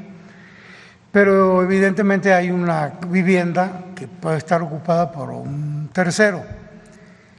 Y anteriormente, como les comentaba, lo que se hacía era que se les desalojaba para vender esa vivienda a particulares que hacían negocio. En otros casos, esa vivienda, como el derechohabiente, dado el tipo de crédito tan oneroso que se cobraba, no podía pagar, metían despachos y se les quitaba la vivienda. Y ya es parte del Infonavit, pero fue invadida o ocupada irregularmente, para decirlo mejor, por personas que no son derechohabientes. Entonces, lo que queremos hacer, por instrucciones de la presidenta, es buscar regularizar a estas personas, que evidentemente no son derechohabientes, pero que sí podrían recibir un arrendamiento con opción a compra para que ya se queden con las viviendas. Esos son los casos. ¿Y si los dueños la reclaman, los que están? ¿Perdón? Si los dueños de esa vivienda quieren recuperarla, ¿se saca a los que están viviendo y se recupera para los dueños? Sí, en el caso de quienes pudieran estar todavía como dueños, lo que estamos haciendo es reprogramando su crédito, reestructurando su crédito para que se quede con la vivienda que él tiene. En el caso de que tuviesen esa vivienda, lo que se vería es cómo le reponemos la vivienda. Acuérdense que hay mucha vivienda abandonada, son cerca de 25,000 viviendas que vamos a rehabilitar y que va a servir para darle regularidad a todo esto que está ocurriendo, ¿no? Es un desastre. Muchas gracias. Gracias, ingeniero. Adelante, por favor. ¿Qué tal, secretaria? Muy buenos días. Juan Fierro del pericotiempo.com.mx. Y preguntarle, secretaria, ¿cuál es el análisis del proceso electoral del Poder Judicial luego de la entrega de actas de mayoría a las y los ministros electos? Sí, muchas gracias. Pues sí, ya el día de hoy amanecimos ya con los resultados oficiales de la elección del Poder Judicial Federal emitidos por la autoridad electoral. Pues sí fue muy importante que se declaró la validez de la elección y se otorgaron las constancias de mayoría a ministras y ministros que conformarán a partir del 1 de septiembre la Suprema Corte de Justicia de la Nación, y en los días siguientes se estarán entregando las constancias a quienes integrarán los demás órganos.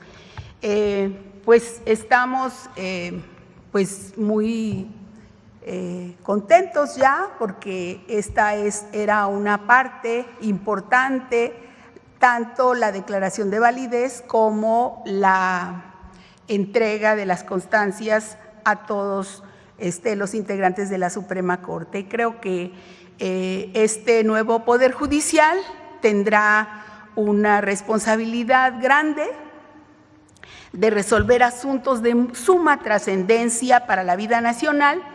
Por ello, ministras y ministros, magistradas, magistrados, jueces, juezas, deberán velar por erradicar la corrupción y la impunidad, dando al pueblo de México una justicia más pronta y expedita. Entonces, muy bien que a partir del 1 de septiembre, las 5 mujeres y 4 hombres que integrarán la Suprema Corte, los próximos ministros, Hugo Aguilar Ortiz, Lenia Batres Guadarrama, Yasmín Esquivel Moza, Loreta Ortiz Jaff, María Estela Ríos González, Giovanni Azael Figueroa, Irving Espinosa Betanzo, Arístides Rodrigo Guerrero García y Sara Irene Herrerías Guerra. Pues muchas felicidades para los nuevos integrantes de la Corte, pero también mucha responsabilidad. La presidenta. Desde el Gobierno de México estamos celebrando la participación del pueblo de México y que este nuevo Poder Judicial pues surge de esa demanda de acceder a un sistema de justicia que escuche y que atienda a la ciudadanía en general, lo cual se materializó el 1 de junio mediante el voto. Reconocer el trabajo del Instituto Nacional Electoral, de los consejeros y consejeras, de los trabajadores, trabajadoras, de todo el personal que integra las juntas distritales, locales, y también pues a las mexicanas y mexicanos que participaron, así como a todos los candidatos y candidatas que participaron, pues porque además tenemos la certeza de que México merece que la impartición de justicia sea independiente, libre y soberana. Entonces, estamos celebrando ya la decisión de la validez de la elección y también que ya se hayan entregado las constancias a precisamente ya los ministros y ministras próximos. Adelante. La presidenta comentó que, pues bueno, todo proceso es perfectible. ¿Cuándo es el momento, secretaria, para presentar reformas finalmente a estos procesos frente al 2027?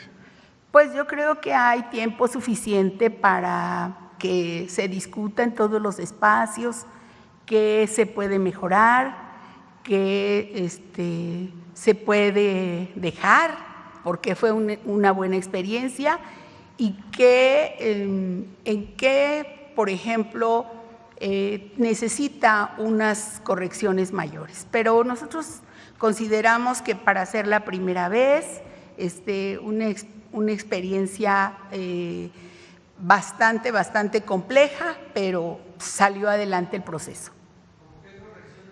No, digo, en este momento no se las puedo decir, pero digo, se pondrá a consideración cada uno de los pasos y serán los expertos también electorales quienes podrán ir diciendo qué hizo falta en cada uno de los pasos correspondientes.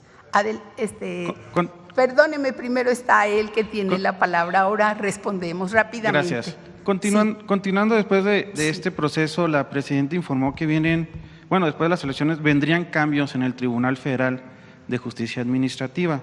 Conocemos que ya tienen ustedes algún análisis sobre la reforma.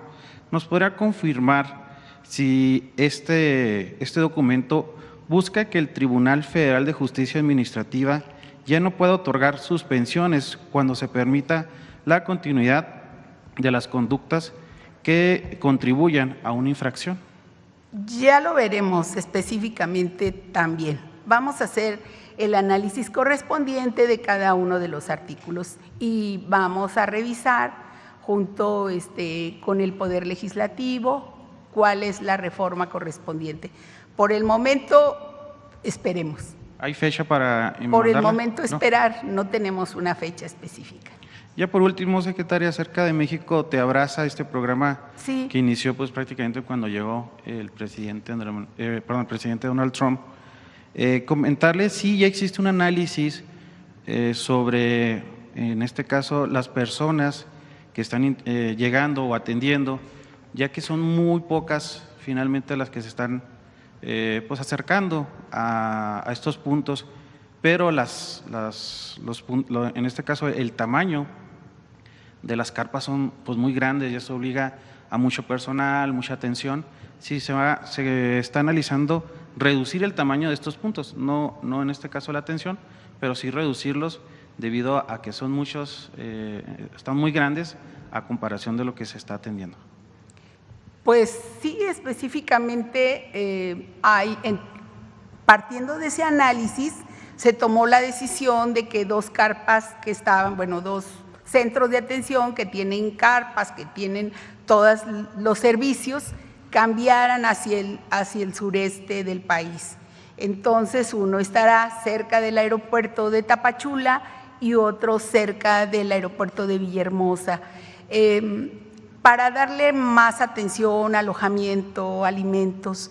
Sí hay un México Te Abraza en esos dos aeropuertos, pero no tienen alojamiento, entonces se busca darle un mejor servicio. Cuando llegan, hay, digamos, de 35 servicios, hay solamente 20, entonces buscamos atender de mejor manera con ese cambio. Y como usted dice, en esos lugares casi no tenemos paisanas que lleguen, sí tenemos en los demás, pero esa es la primera consideración. Necesitamos estar siempre listos para cualquier atención de emergencia. Por lo pronto, esta fue una primera decisión y veremos más adelante cómo se analiza para tomarla. Muchas gracias, secretaria. Adelante. Ahorita me paso. Buenos días, secretaria. Hans Salazar, de Noticiero en Redes. Preguntarle sobre el Poder Judicial, aprovechando esta pregunta.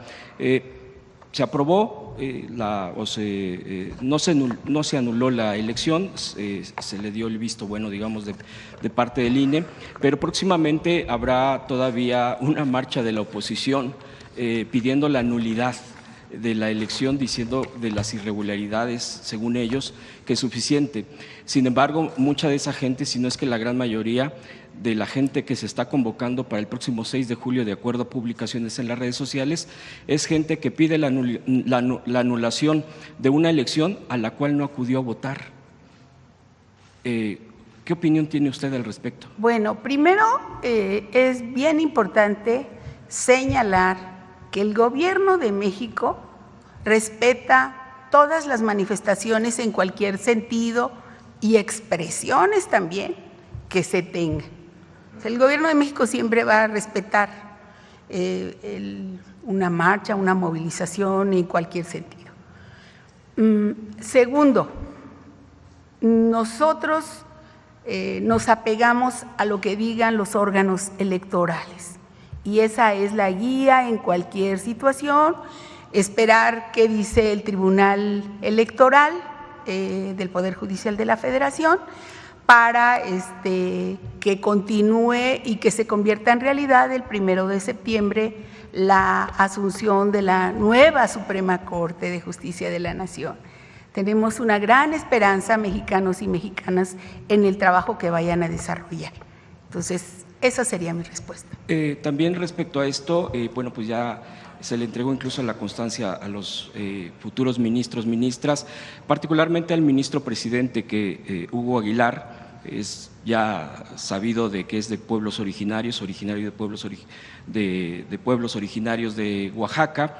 Y él ha padecido, el día de ayer mostraba nuevamente mucho la derecha el ataque clasista y racista contra él, ahora que incluso fue su padre, pues todo de lo que estamos acostumbrados en México, ¿no? Que invitamos a nuestra familia cuando hay algo especial para nosotros y mucho comentario al respecto. Usted también ha padecido este tipo de ataques y de bajezas, secretaria. ¿Qué le diría al nuevo ministro presidente, de acuerdo a su experiencia, de este tipo de bajezas de la derecha?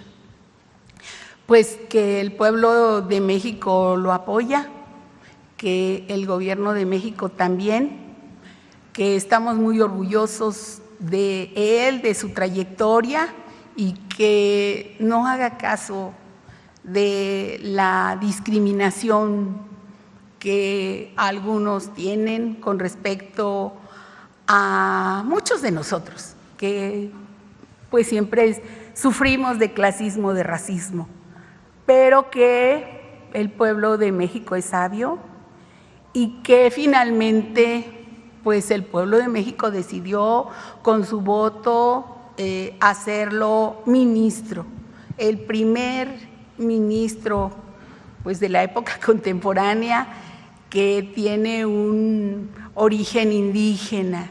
Entonces estamos muy orgullosos de él y de todo lo que decidió el pueblo, pues eso es lo que nos toca respetar y que pues al tiempo pues va avanzando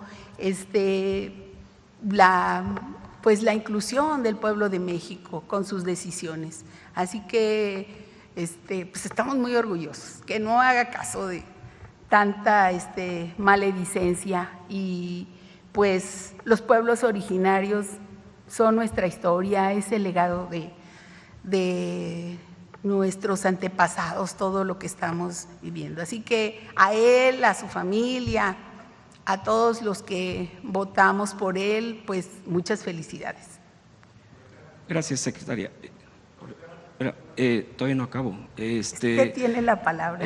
Bueno, preguntar a propósito de que están funcionarios de vivienda, en el tema de la construcción de la ampliación del tren suburbano hacia Laifa, pues ha tenido varios temas de mejora o más bien de afectaciones y que se tienen que adecuar, arreglar, se está atendiendo por parte de la Secretaría de Infraestructura, eso es lo que le he dado seguimiento, pero también hay otro tema en el asunto de vivienda, hay asentamientos donde llegaron, así como ahora con lo del tren interoceánico, que ocuparon zona federal.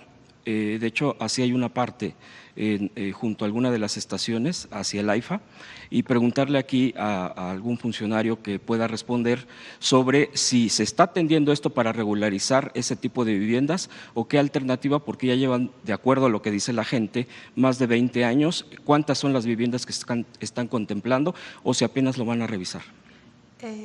Le pediríamos a la doctora Edna Vega, por favor, porque ya vamos casi terminando, todavía nos falta humanismo mexicano. Sí. Adelante. Sí, como usted bien señala, en el caso del del corredor interoceánico y del Tren Maya, hubo un diagnóstico preliminar de familias que estaban asentadas sobre el derecho de vía. Entonces se atendieron de dos maneras. Una, cuando solo se replegaron porque lograban colocar su vivienda un poco metros atrás para librar el derecho de vía, y otros donde se reubicaron a las familias.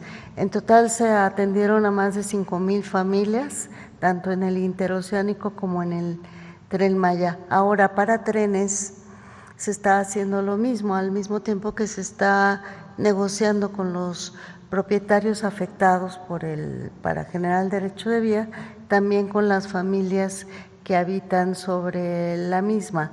No son tantos, curiosamente, no son tantos como los que se habían proyectado, por un lado por el mismo proyecto y por otro lado porque ya de antemano se está previendo el caso, entonces seguramente será mucho menor. En el caso del tren de aquí de la Ciudad de México, sí, el suburbano.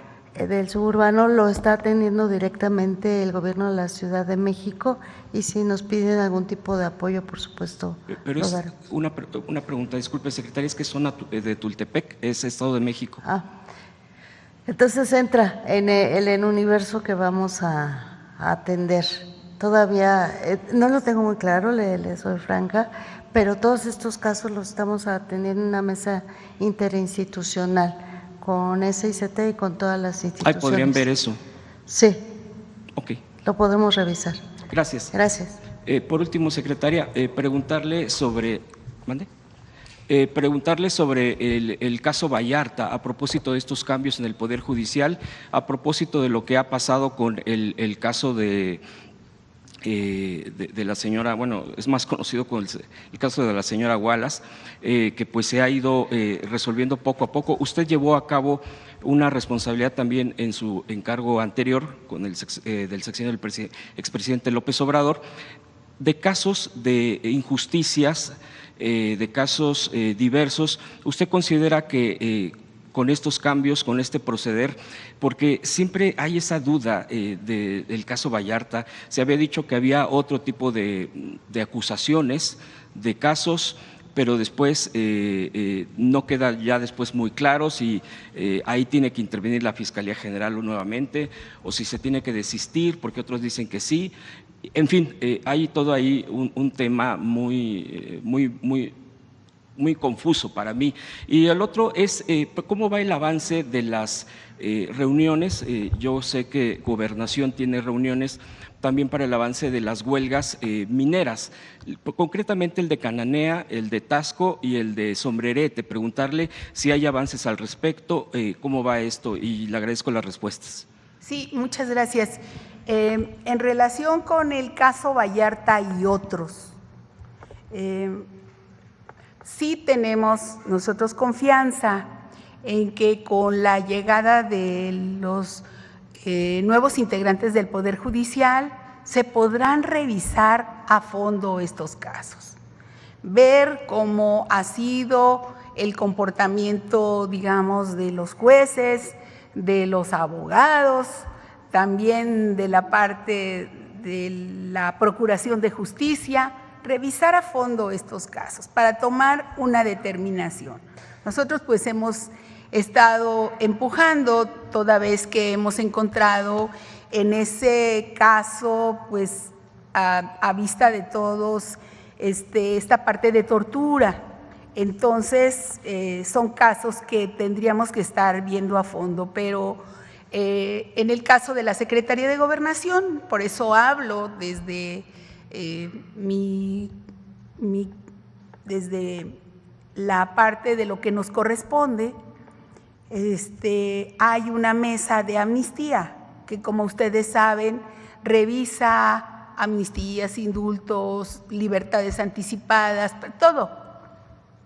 Entonces, lo estamos llevando en esa mesa y bueno, pues esperamos el cambio el 1 de septiembre para revisar muchos otros casos que tienen que ver, algunos con impunidad y otros con injusticias. Entonces, bueno, tenemos un acumulado que algunos se han enviado, más de 50 casos tenemos pendientes ahorita con los jueces que no han determinado una preliberación o una revisión siquiera del caso. Entonces vamos a seguirlo. Es una cosa que uno hace como servidor público, no solamente porque tenemos una obligación o una facultad, sino también por convicción. Duele mucho la injusticia, duele mucho ver a personas que están en la cárcel y que son inocentes, y también lo contrario. Muchas personas que están buscando que se haga justicia y hay completa impunidad de casos. Entonces, pues esperamos continuar con las mesas de trabajo y pues sí estamos contentos con el cambio, nuestro respeto y felicitación para cada uno de los próximos ministros y ministras, quienes estarán a partir del 1 de septiembre honrando su compromiso y el compromiso que les ha depositado la ciudadanía. Por primera vez se han puesto estos cargos a votación de la ciudadanía. Yo estaría concluyendo con esta parte y nos veríamos el día de mañana, los que quedaron pendientes, porque ya es hora y solamente falta el humanismo mexicano. Van muy bien, tenemos buenas noticias, vamos a informar con la presidenta todo lo que tiene que ver con esos temas. Tenemos confianza y que pronto podamos ya cerrar un compromiso, porque pues tienen muchos años los trabajadores queriendo esa justicia, es parte de esto. Entonces, si les parece, escuchamos Humanismo Mexicano y nos vemos mañana. Adelante. Sobre la pregunta que le hizo mi compañera sobre la expectativa de la reunión con el presidente Donald Trump, si no existe el temor de que, en virtud de que es bastante impredecible el mandatario, pudiera darse un escenario negativo tipo Zelensky o tipo Trudeau, como cuando le dijo que Canadá podría ser el Estado 51. Sí respondí. Nosotros dijimos que había una relación de respeto con todos los mandatarios del mundo y que tenemos a la mejor representante de México allá en esa reunión del G7. Esa es mi respuesta. Adelante.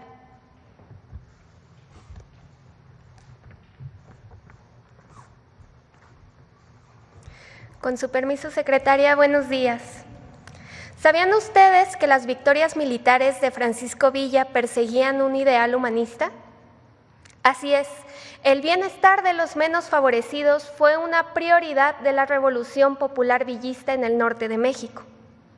Así, por ejemplo, cuando Pancho Villa y la División del Norte tomaron control de Chihuahua en 1913, se pusieron en marcha medidas inéditas para garantizar el acceso a la educación, para impartir justicia y, sobre todo, para distribuir la riqueza. Es decir, medidas para contribuir a mejorar las condiciones de vida del pueblo. Es por eso que hoy, en la siguiente cápsula de Humanismo Mexicano, les invitamos a conocer más de Francisco Villa, el general revolucionario. Las grandes transformaciones de nuestra historia han sido hazañas colectivas de mujeres y hombres que decidieron luchar por mejores condiciones de vida, por conquistar libertades y derechos, por poner fin a la esclavitud y a las injusticias de gobiernos autoritarios, por defender la soberanía nacional de la amenaza extranjera y construir una sociedad más justa, libre y digna. Uno de los mejores ejemplos de lo que es capaz de hacer un pueblo cuando se organiza y lucha lo representan las transformaciones hechas por la División del Norte encabezada por Francisco Villa. Habiendo escapado de la cárcel y exiliado en Estados Unidos, Pancho Villa regresó a México cuando se enteró del asesinato de Francisco I. Madero. Entonces reclutó a sus antiguos soldados y se alzó en armas contra el gobierno usurpador de Victoriano Huerta. Quería vengar a su admirado líder y continuar los ideales maderistas de transformación social y política democrática. Muchos maderistas hicieron lo mismo, En Chihuahua, los jefes revolucionarios recuperaron su estado y avanzaron hacia el sur. A fines de septiembre de 1913, concentraron sus tropas a las afueras de Torreón, decidieron unificar el mando y el 29 de septiembre eligieron como jefe supremo de la División del Norte a Francisco Villa. A partir de entonces, el general Villa encabezó el más poderoso ejército de la Revolución Mexicana y libró las batallas decisivas que rompieron la columna vertebral del Ejército Federal y contribuyeron a derrocar al gobierno usurpador de Huerta. Entre septiembre de 1913 y junio de 1914, las fuerzas villistas tomaron el control de Chihuahua y Durango y llevaron a cabo importantes transformaciones sociales. Expropiaron los bienes de la oligarquía, las haciendas, el ganado, los comercios, bancos y empresas. La riqueza, hasta entonces concentrada en unas cuantas familias, fue redistribuida entre las clases populares, entre viudas y huérfanos de la Revolución. También se usaron para sostener al poderoso ejército villista. Las batallas de la región lagunera y de Zacatecas, en las que el villismo derrotó al bastión más fuerte del ejército huertista, permitieron finalmente el triunfo de la revolución. El villismo hizo una profunda revolución popular. El gobierno villista estableció en sus territorios un poder militar y político para administrar la justicia poniéndola al servicio del pueblo. La política económica y los bienes de la oligarquía local se orientaron hacia los grupos más pobres, se crearon escuelas, se impulsó el abasto popular de alimentos y víveres. Los líderes villistas provenían de los sectores populares oprimidos, excluidos hasta entonces: campesinos, peones, artesanos, mineros, maestros rurales, arrieros y ferrocarrileros. Junto con Zapata, Villa formuló un proyecto de nación que incluía una reforma agraria, leyes laborales y educativas, una justicia que no estuviera al servicio de los poderosos y un gobierno que resolviera las necesidades populares y promoviera mejores condiciones de vida para todas y todos. Aunque el villismo fue derrotado, sus propuestas fueron recogidas por la nueva Constitución Política de 1917. Villa y el villismo han permanecido en la memoria popular y sus acciones son ahora parte imborrable de nuestro gran humanismo mexicano.